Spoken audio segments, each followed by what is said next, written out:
नमस्कार, आप देख रहे हैं अपना उत्तर प्रदेश। मैं हूं आपके साथ सचिन चौहान। लोक आस्था के महापर्व छठ का आज तीसरा दिन है। पहला अर्घ है और जिसको लेकर लोगों ने छठ पूजा की रस्में निभाई हैं। सूर्य को अर्घ दिया गया और इस दौरान महिलाओं ने पानी के बीच में खड़े होकर पहले पूजन किया। साथ ही घाटों पर भारी भीड़ देखने को मिली है। वहीं संगम नदी पर अव्यवस्थाओं के बीच महिलाओं ने सूर्य देव को अर्घ दिया है। व्यवस्थाओं को लेकर जो श्रद्धालु हैं वो काफी नाराज भी नजर आए हैं। नहाय खाए से शुरू हुए छठ पर्व के आज तीसरे दिन, जहां सूर्यास्त को अर्घ दिया जा रहा है। बता दें, महिलाएं यहां पर अपने जो आज छठ का पर्व है उसको लेकर सूर्यदेव को यहां पर अर्घ दिया जा रहा है। सूर्यास्त होने के साथ ही यहां पर महिलाएं अर्घ दे रही हैं, आप देख सकते हैं। और साथ ही ऐसे में जहां अर्घ देने के साथ साथ जहां कल सूर्य उदय होगा तो सूर्य उदय होते हुए भी अर्घ दिया जाएगा और जिसके बाद ये व्रत समाप्त होगा। फिलहाल हम कुछ लोगों से बात करेंगे। ये बताइए, आप लोग यहाँ पर अर्घ देने आए थे, आज छठ का पर्व है, आज सूर्यास्त होते हुए आप लोग ने अर्घ दिया, क्या मनोकामना थी? क्या यही मनोकामना है भाई, बाल बच्चों के लिए, अपने भाई अच्छा जीवन सब कुछ रहे, बस इसीलिए अपनी मनोकामना करता है बच्चों के लिए और भाई अपने अच्छे। फिलहाल और लोगों से बात करेंगे। ये बताइए, जिस तरह से सुबह सूर्य उदय होगा फिर से अर्घ दिया जाएगा, किस तरह से आप लोग व्रत का पालन करेंगे? क्या मांग? देखिए, पर्व का पालन ये होता है कि हम लोग सुबह अर्घ देंगे, फिर उसके बाद घर से बगीचा में लिया जाता है, फिर आपका चाय बनता है, चाय गरम गरम पीना चाहिए और भगवान का इतना आशीर्वाद है, जो मनोकामना मांगी सब पूरा होता है। वैसे छठ मैया से इस बार व्रत करके क्या मांगा है? बहुत कुछ मांगा है, सब पूरा हो जाएगा, बस यही आशा है। तो सुबह अर्घ देंगे, उसके बाद व्रत खोलेंगे? हाँ, खोलेंगे। देखिए, और लोगों से भी बात करेंगे। यहाँ पर जिस तरह से आप देख सकते हैं, यहाँ आरपीएफ के परिवार के लोग हैं जो यहाँ पर पहुंचे हैं। आरपीएफ के जवानों के परिवार के लोग हैं और यहाँ पर पूजा अर्चना की जा रही है। आपको हम दिखा रहे हैं किस तरह से लोग अर्घ दे रहे हैं और अर्घ देने के साथ ही यहाँ पर अपनी मान्यता और जो भी उनकी मान्यता के अनुसार है वो यहाँ पर पूजा अर्चना कर रहे हैं। और उसकी आगे हम बात करेंगे व्रती महिलाओं। आज आप लोग ने सूर्यास्त होने पर अर्घ दिया है, क्या है पूरी क्या कामना छठ मैया से, कि किस तरह से पूजा से कामना है हमारी, मेरा घर परिवार अच्छा से रहे, घर में पुत्र की प्राप्ति हो, हमारा घर सुखमय हो, पूरा परिवार प्रेम से रहे। और छठ मैया की महिमा इतनी ज्यादा है कि हम लोग जो मनोकामना करते हैं वो पूरी हो जाती है। हम लोग इतनी आस्था छठ माँ के साथ है। और आपने क्या कामना की? आप भी साथ हैं? नहीं, हम काफी टाइम से देख रहे हैं यहाँ पे छठ पूजा, तो फिर फाइनली हमने सोचा कि हम भी एक बार कुछ मांगते हैं छठ मैया से, तो अभी उसी हिसाब से हमने व्रत स्टार्ट किया है। किस तरह की व्यवस्थाएं थी प्रशासन की ओर से? क्या प्रशासन की व्यवस्था बहुत खराब थी, इतनी खराब थी कि जिसको कहा नहीं जा सकता है। ये हिंदू की इतना ज्यादा यहाँ पर किया जा रहा है कि ये है ऐसे हिंदू तो है, ये है वो है, नारा लगाया जाता है ना। लेकिन क्या, जब जानते हैं कि छठ पर्व है तो कम से कम घाट में कुछ नहीं तो बोर्ड ही लगा देना चाहिए। हम लोग को इतनी दिक्कत हुई है। पानी कितना साफ था? पानी बहुत गंदा था, गंदा नहीं बहुत गंदा था, इससे गंदा पानी हो ही नहीं सकता है। दूसरी बात की हम लोग कीचड़ में फंस जा रहे थे। कम से कम प्रशासन को सोचना चाहिए कि संगम घाट में जो पूजा होता है उसमें इतनी गंदगी और ऐसी व्यवस्था, कीचड़ कीचड़ फैलाए, खाली कोड करके छोड़ दिए हैं। क्या ऐसा होता है क्या कभी? लेकिन इस सरकार में इस तरह से हो रहा है, जिसकी बड़ी बात सामने निकल कर आ रही। जिस तरह से आज छठ पर्व पर छठ मैया से लोगों ने कामना की, पूजा अर्चना करी और अपने बच्चों के लिए दीर्घायु की कामना की है, तो वहीं दूसरी तरफ जिस तरह से प्रशासन के दावे थे छठ पर्व पर, उस तरह से क्योंकि महाकुंभ का काम भी चल रहा है तो यहाँ पर कोई तैयारी नहीं थी। कि पानी में बदबू थी, लोगों का कहना है पानी गंदा था और जिस तरह से घाट होते हैं वो पूरे दलदल थे, जिससे काफी परेशानी का सामना करना पड़ा है। फिलहाल अब जब सूर्य उदय होगा फिर से अर्घ दिया जाएगा, जिसके बाद इस व्रत को पूरा हो सकेगा और अपने घर लोग जाएंगे। जनता टीवी के लिए सैयद मोहम्मद आमिर, प्रयागराज। और उत्तर प्रदेश में होने वाले उपचुनाव का जो मतदान है 20 नवंबर को अब होना है, जिसे लेकर सियासत गर्मा गई है। सभी राजनीतिक दल अपने अपने प्रत्याशियों को जिताने के लिए चुनाव प्रचार प्रसार में जुटे हैं और एनडीए के सहयोगी दल राष्ट्रीय लोक दल ने उपचुनाव में मीरापुर सीट पर मिथिलेश पाल को मैदान में उतार दिया। इसी के साथ ही मिथिलेश पाल को जिताने के लिए जहां एक तरफ पार्टी के सभी पदाधिकारी और क्षेत्रीय कार्यकर्ता बूथ को मजबूत करने में जुटे हैं, वहीं दूसरी तरफ केंद्रीय मंत्री और आरएलडी के प्रमुख जयंत चौधरी ने मिथिलेश पाल के समर्थन में कई जनसभाएं की हैं, जनसभा को संबोधित भी किया। इस मौके पर राष्ट्रीय लोकदल के जो प्रदेश प्रवक्ता है सम्राट सिंह चौहान ने जनता टीवी से एक्सक्लूसिव बातचीत भी की है। ये रिपोर्ट देख लेते हैं। यूपी में उपचुनाव की डेट जो है, जिस दिन मतदान होना है, वो नजदीक आ रही है और लगातार सभी जो राजनीतिक दल है अपने प्रत्याशियों को जिताने को लेकर के लगातार जोर आजमाइश कर रहे हैं। सभी जो है राजनीतिक दल के जितने भी प्रवक्ता हो या फिर जो है प्रदेश स्तर से या राष्ट्रीय स्तर तक जितने भी नेता हैं, सभी अपने अपने प्रत्याशियों को जिताने के लिए जनसभाओं को संबोधित कर रहे हैं। बात करें राष्ट्रीय लोकदल की, तो राष्ट्रीय लोकदल को एक सीट उपचुनाव में मिली है मीरापुर, जहां से मिथिलेश पाल को प्रत्याशी बनाया गया है। हमारे साथ बात करने के लिए प्रदेश प्रवक्ता सम्राट सिंह, हम इनसे जानकारी लेंगे। ये बताइए कि जिस तरीके से मिथिलेश पाल जी को प्रत्याशी बनाया गया है और वो मीरापुर से प्रत्याशी हैं, 20 तारीख को, चूंकि पहले 13 तारीख डेट रखी गई थी, वो बद को बढ़ा करके 20 तारीख कर दिया गया। हालांकि इसमें राष्ट्रीय लोकदल ने भी जाकर के, प्रतिनिधिमंडल ने भी जाकर के इस पर जो है वहां पर ये पत्र दिया था, हाँ, मांग की थी कि इसको डेट को आगे बढ़ा दिया जाए क्योंकि त्योहार नजदीक है। अब ये बताइए, क्योंकि समय ज्यादा बचा नहीं है, कौन कौन सा जो है प्रत्याशियों को जिताने के लिए कौन कौन से जो है नेता वहां पहुंचेंगे उनके जनसभा को संबोधित करने के लिए? देखिए, अभी तो मीरापुर में मिथिलेश पाल जी के समर्थन में हमारे राष्ट्रीय अध्यक्ष चौधरी जयंत सिंह जी खुद कल जनसभा मीरापुर विधानसभा में 4 जनसभाएं की और उन चारों जनसभाओं में अपार जन समर्थन मिला है।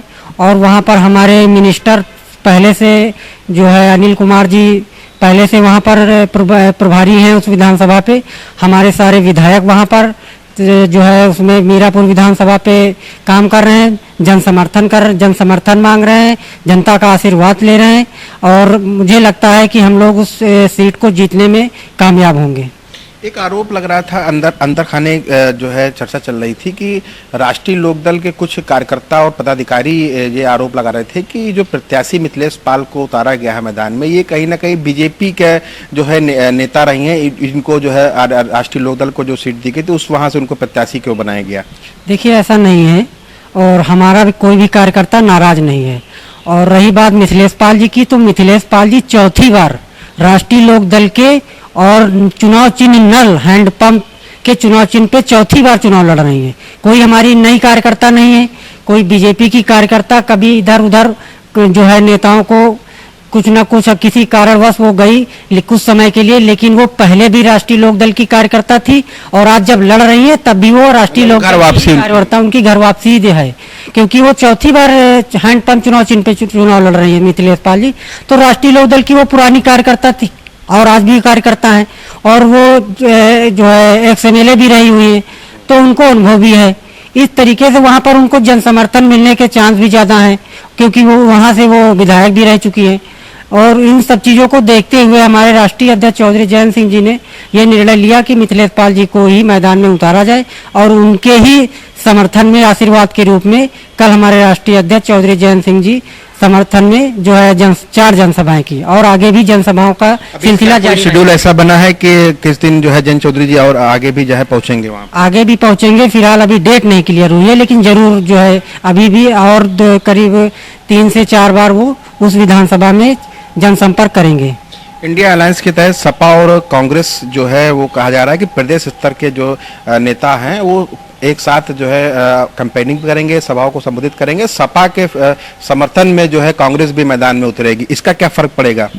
देखिए, सपा के समर्थन में कांग्रेस उतरेगी ये कोई नई बात नहीं। उनका उत्तर प्रदेश में अगर देखा जाए तो गठबंधन है, तो अपने वो गठबंधन साथियों के साथ समर्थन में अगर वो प्रचार करेंगे तो उसमें कोई नई बात तो है नहीं। तो ये थे बात करने के लिए सम्राट सिंह, जो कि प्रवक्ता है, प्रदेश प्रवक्ता राष्ट्रीय लोकदल के, जिन्होंने बताया कि मीरापुर से जो है जो हमारी जो प्रत्याशी हैं वो मिथिलेश पाल जी, उनके समर्थन में भी हाल ही में जो है जयंत चौधरी जो कि केंद्रीय मंत्री हैं वो पहुंचे थे। उन्होंने 4 जनसभाओं को संबोधित भी किया था और साथ ही साथ वहाँ के जो स्थानीय जो वहाँ के पदाधिकारी हैं और विधायक हैं वो सभी वहाँ पर जनसभाओं को करके मिथिलेश पाल को जिताने के लिए पूरी कोशिश कर रहे हैं। कैमरा पर्सन आशीष के साथ मैं अंकुश जायसवाल, जनता टीवी, लखनऊ। और संगम नगरी प्रयागराज की धूमनगंज पुलिस को बड़ी सफलता मिली है। आपको बता दें कि 19 साल के लड़के आशीष गौतम ने एक घर में घुसकर लाखों रुपए के आभूषण पर हाथ साफ किया, जिसकी पुलिस ने सीसीटीवी फुटेज भी खंगाली है और उसके बाद उसको गिरफ्तार किया। इसी को लेकर डीसीपी नगर अभिषेक भारती और एसीपी धूमनगंज राजकुमार मीणा ने संयुक्त प्रेस कॉन्फ्रेंस भी की है। 3 नवंबर 2024 को जानकारी प्राप्त हुई कि क्षेत्र महेंद्र नगर थाना धूमनगंज के अंदर एक घर से अज्ञात व्यक्ति ने चोरी की है। उसके उपरांत जानकारी उपरांत थाने में एफआईआर रजिस्टर की गई और सीसीटीवी कैमरा एवं अन्य तकनीकी माध्यमों से ये अभियुक्त को गिरफ्तार किया गया। अभियुक्त से लगभग 250 ग्राम पीली एवं सफेद आभूषण और इसके अलावा 3 मोबाइल की बरामदगी की गई है। संगम प्रयागराज में महाकुंभ को लेकर जहां जमीन आवंटन के लिए मेला प्राधिकरण सभागार में अखाड़े और साधु संतों को बुलाया गया था, वहीं महाकुंभ में अखाड़े को लेकर खींचतान जारी है। वहीं आज अखाड़े में वर्चस्व को लेकर साधु संतों में धक्का मुक्की और जमकर मारपीट हुई है। यह वीडियो आप देखिए। आपको बता दें कि अखाड़ा परिषद के पदाधिकारी की ओर से कई पदाधिकारी पर यह आरोप लगाने के बाद अधिकारियों के साथ कुछ लोग भड़क गए और देखते ही देखते तू मैं शुरू हो गए।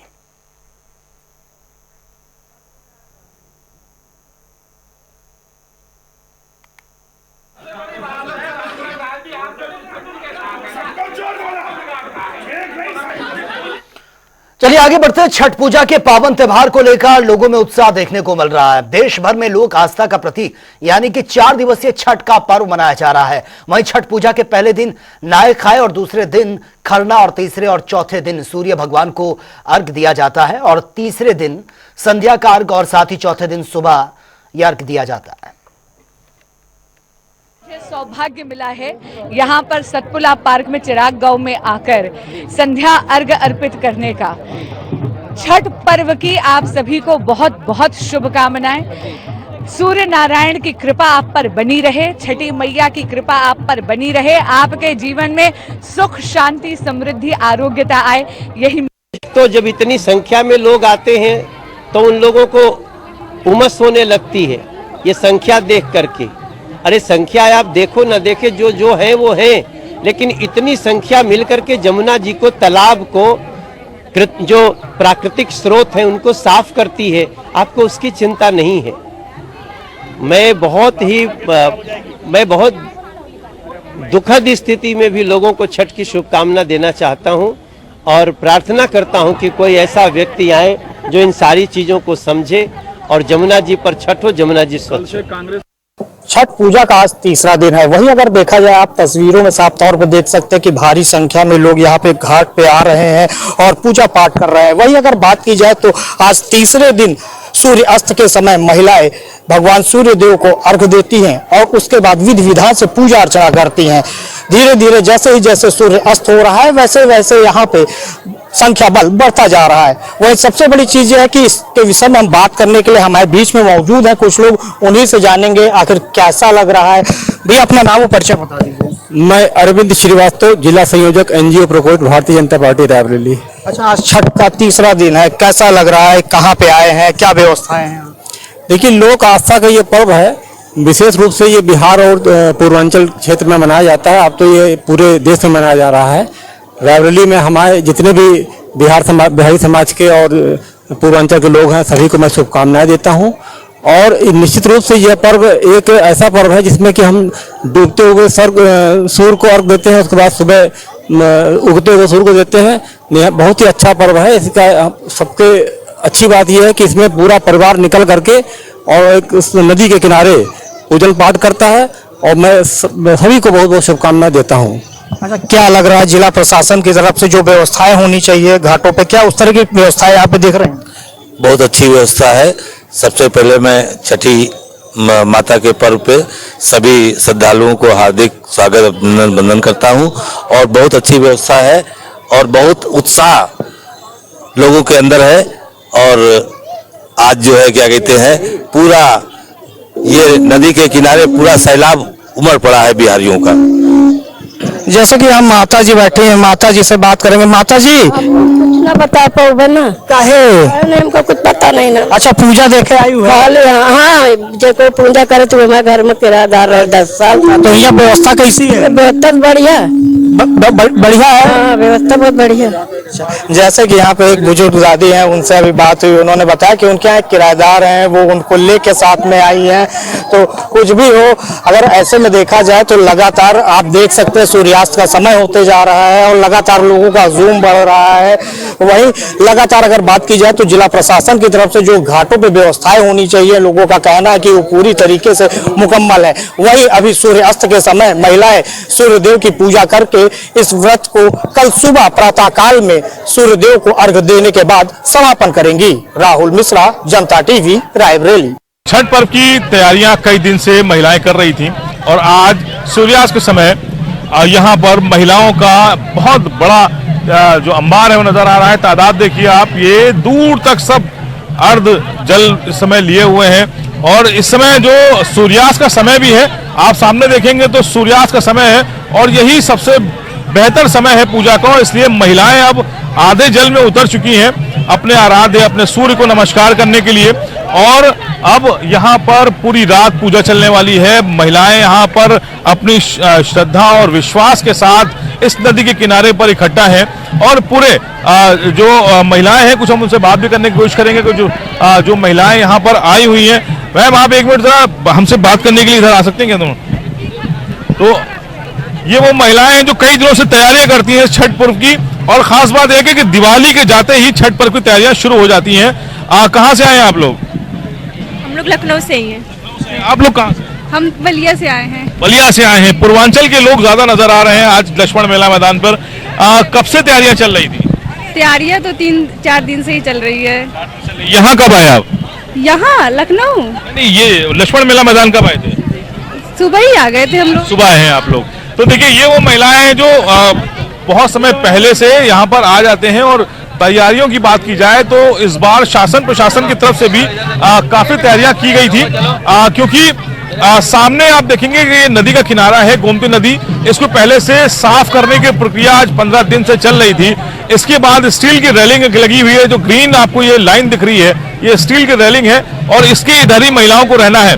सेफ गार्ड्स जो है वो पीछे उसके बाहर कैंपेनिंग कर रहे हैं। इसके अलावा जो और गोताखोर हैं उनको भी दूसरी पट्टी पे लगाया गया है। महिलाओं की जो सुरक्षा व्यवस्था को लेकर पुलिस महकमा कई दिनों से यहाँ पर डेरा डाले हुए था। सीसीटीवी कैमरे लगाए गए हैं, लाइट की भरपूर व्यवस्था की गई है और इसके अलावा जो पुलिस के आला अधिकारी हैं वो भी यहाँ पर कई दिनों से कैंप कर रहे थे और सुरक्षा व्यवस्था को लेकर यहाँ पर तैयारियों का जायजा ले रहे थे। महिलाएं आज यहाँ पर इकट्ठा हो चुकी हैं और महिलाओं की बात की जाए तो सबसे बड़ी बात यह भी है कि ये महिलाएं ज्यादातर पूर्वांचल की रहने वाली हैं और लखनऊ में एक लंबे समय से रहने के कारण इनका जो विश्वास है वो यहाँ पर नजर आता है। एक जो जिस तरह से ये त्योहार मनाया जाता है, खासकर छठ पर्व का, काफी कठिन इसको माना जाता है, लेकिन इसके बावजूद महिलाएं पूरे श्रद्धा के साथ, समर्पण के साथ इस छठ पर्व में हिस्सा लेने आती हैं। कहाँ से आए हैं आप लोग? हम मतलब पुलिस में ड्राइवर हैं। हाँ जी, कहाँ हैं डीजी साहब आपके? तो देखिए महिलाएं चाहे वो किसी कुर्सी पे हो, चाहे वो किसी महकमे से जुड़ी हो, लेकिन छठ पर्व की जो एक अलग जो परंपरा है उसको निभाने के लिए सभी लोग यहाँ पर आते हैं। बड़े बड़े अफसरों की जो पत्नियां हैं वो भी यहाँ पर मौजूद है। खास बात है कि चीफ सेक्रेटरी उत्तर प्रदेश के मनोज सिंह, उनकी पत्नी भी यहाँ पर अर्घ देने आई हैं और यहाँ पर काफी समय से यहाँ मौजूद है। एक माहौल की बात करेंगे तो हम आपको पीछे भी ले चलेंगे और इस माहौल को भी हम आपको दिखाने की कोशिश करेंगे कि यहाँ पर आखिर माहौल किस तरह का होता है। और इस माहौल में आप देखेंगे तो सिर्फ नदी के किनारे महिलाएं नहीं हैं, इसके अलावा जो तैयारियां हैं वो तैयारियां आपको दिखेंगी कि यहाँ पर जो महिलाएं हैं वो 2-4 दिन पहले से आकर इस तैयारियों में जुट जाती हैं और दिवाली के बाद खासकर जो पूर्वांचल के लोग रहने वाले हैं उनका डेरा यहाँ पर आ जाता है। जो इधर एक तस्वीर ये भी है जहां पर पूजा अर्चना के साथ ही भजन कीर्तन वाले लोग भी यहाँ पर 2 दिन पहले से आके बैठ जाते हैं और पूरे माहौल को यहाँ पर भक्तिमय करने का जो प्रयास होता है वो भी देखने को मिलता है। और सरकार की तरफ से जो इंतजाम किए गए इस बार वो भी थोड़ा अलग है। महिलाओं का जो आना है वो अभी रुका नहीं है, लगातार महिलाएं आ रही हैं क्योंकि सूर्यास्त का जो समय है वो हो चुका है और ऐसे में जो तैयारियां में जुटे हुए लोग थे वो फिलहाल यहाँ पर नजर आ रहे थे। अब यहाँ पर कल आज से लेकर कल तक ये पूरा एक माहौल, ये भक्तिमय माहौल आपको देखने को मिलेगा। और 24 घंटे बाद यानी कि आप कल सुबह सूर्योदय के समय ये महिलाएं अर्घ देकर अपना व्रत तोड़ेंगी। कैमरा पर्सन आपके साथ नौकर के द्वारा जनता टीवी लखनऊ। आज छठ माता का पहला अर्घ दिया जा रहा है। आपको बता दें कि छठ पूजा में सबसे पहले जाते हुए यानी कि डूबते हुए सूरज को अर्घ दिया जाता है और उसके बाद उसके दूसरे दिन उगते हुए सूर्य का नमस्कार किया जाता है। आज छठ पूजा का पहला अर्घ दिया जा रहा है। इस समय सूर्य के अस्त हो रहा है और आपको दिखाते हैं कि किस तरह के घाट पर जो है महिलाएं पूरा सोलह श्रृंगार करके घाट पे मौजूद है और छठ मैया की पूजा की पूरी तैयारी के साथ सूर्य अस्त को जो है वो अर्घ दे रही है। आपको ले चलते हैं घाट तक और घाट का पूरा जो है लाइव आपको दिखाते हैं कि किस तरह से जो है यहाँ महिलाएं सज धज कर जो है घाट पर जो है पूरा अर्घ दे रही हैं। देखिए आपको दिखाते हैं कि महिलाएं जो है आज के दिन पूरा सोलह श्रृंगार करती है। मैम क्या कर रही हैं आप इस समय? क्या करने जा रही हैं आप? घर जा रही हैं। अर्घ दे दिया आपने? हाँ दे दिया। ये जो आप हाथ में लिए ये क्यों लिए? ये हम इसी लेके अर्घ दिए हैं, इसी को लेकर आए हैं। देखिए अभी हमने एक महिला से आपकी बात कराई, इन्होंने यहाँ पर जो है वो अर्घ दे चुकी है और आप देख सकते हैं कि ये देखिए नोवा स्टेडियम में जो है गौतम बुद्ध नगर का सबसे बड़ा छठ पूजा का स्थल बनाया जाता है, जहाँ पर लाखों महिलाएं जो है वो छठ पूजा करने आती है। और इस समय आप देख सकते हैं कि जो घाट बनाया गया है वो कितना सुंदर तरीके से सजाया गया है और यहाँ पर जो महिलाएं हैं वो सोलह श्रृंगार करके इस समय छठ पूजा का पहला अर्घ जो है वो सूर्य देव को दे रही है। और घाट में जल के बीचों बीच उतर के जो है, क्योंकि छठ पूजा का जो अर्घ दिया जाता है वो बहते जल में दिया जाता है, क्योंकि ऐसा माना जाता है कि छठ पूजा का जो महत्व है वो बहते जल में है। और आप इस समय देख सकते हैं कि घाट पर जो है महिलाएं पूरे सोलह श्रृंगार के साथ जो है यहाँ पर घाट के अंदर पानी के बीच खड़े होकर जो सूर्य है उसको जो है अर्घ दे रही है। और आज से जो है छठ पूजा का जो है वैसे तो 4 दिन की पूजा होती है लेकिन पहला अर्घ जो है वो आज दिया जा रहा है। तो अभी हमने आपको जैसा कि दिखाया है कि किस तरह से जो है घाट को सुंदर तरीके से सजाया गया है और सूर्य अस्त होने के समय जो है महिलाएं जो है वो सोलह श्रृंगार के साथ जो है घाट में जल के बीच उतर कर जो है सूर्य को अर्घ दे रही है। इसके बाद कल सुबह वो सूर्य का नमस्कार करेंगी और उसके बाद छठ पूजा का जो है समापन करेंगी। बाकी कल का दृश्य हम आपको कल ही दिखाएंगे। आज का दृश्य कितना सुंदर कितना मनोहर लग रहा है यहाँ का, ये मैंने आपको दिखाया है। बाकी बने रहिए हमारे साथ और देखते रहिए जनता टीवी। मैं जू श्रीवास्तव वीडियो पर्सन के साथ मैडम। इस समय मौजूद है लखनऊ के ग्रामीण इलाके में। आप देख सकते हैं हम यहाँ मौजूद है छठी पूजा को लेकर।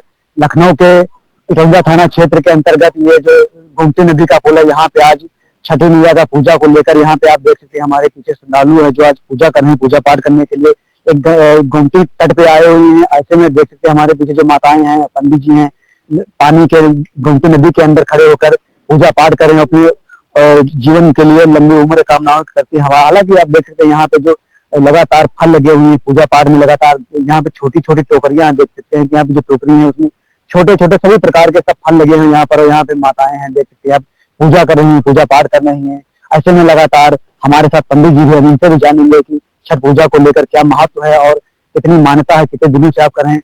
पंडित जी सबसे पहले तो मेरी जनता टीवी में आपका स्वागत है। हम 1982 से कर रहे हैं पूजा, यही गोमती किनारे के रहने वाले हैं। रहने वाले हम सीतामढ़ी बिहार के हैं। बिहार तो बिहार की मान्यता बहुत ज्यादा है, बहुत ज्यादा होता है, तो वहाँ तो बहुत ज्यादा है। आज पूजा पाठ करने के लिए आए हैं, क्या संदेश देना चाहेंगे? आज हम पूजा पाठ करने यहाँ आए हैं गोमती किनारे। बहुत अच्छा यहाँ के समाज है और सब व्यवहार करते हैं, तो हमको अपना घर के जैसे महसूस होता है यहाँ और अपने गांव के जैसे याद आता है। वैसे हमको यहाँ के सब माहौल है, सब बढ़िया व्यवस्था है और हर फल फूल सब हमको यहाँ साग सब्जी सब मिल जाता है आराम से और सब हम पूजा पाठ बढ़िया से करते हैं विधि पूर्वक। पंडित जी पूजा पाठ आप कितने दिनों से करते हैं? हम बहुत दिन से करते हैं, 82 से कर रहे हैं। हाँ, तो आप देख सकते हैं ये पंडित जी हैं लगातार को जो बिहार के रहने वाले, इनका साफ तौर से कहना था, तो 82 से इनकी पूजा पाठ करते हैं। जो माताएं हमारे संग हैं इनसे भी जानने की कोशिश करेंगे।